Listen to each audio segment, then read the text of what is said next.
diskarte sa kinabuhi. Pero adyo pa sobrahe sa mga butang kalibutanon. Salamat kay nanimba mo.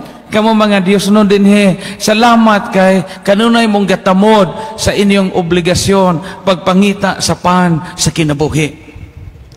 Ingon ra ba si Santo Papa nga karon nahimo ng Santo San Juan Pablo II, ingon siya, work is made for the human person, not that the human person is made for work.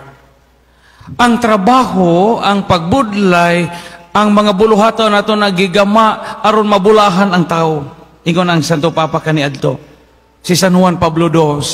Pero wa gamaa ang tao sa Ginoo aron patay-patayon og trabaho.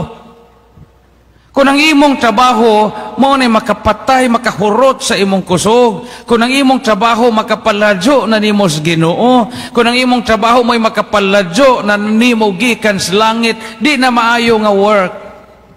Kaingon si San Juan Pablo II, ang trabaho gituyo aron mabulahan ug malipay ang tao.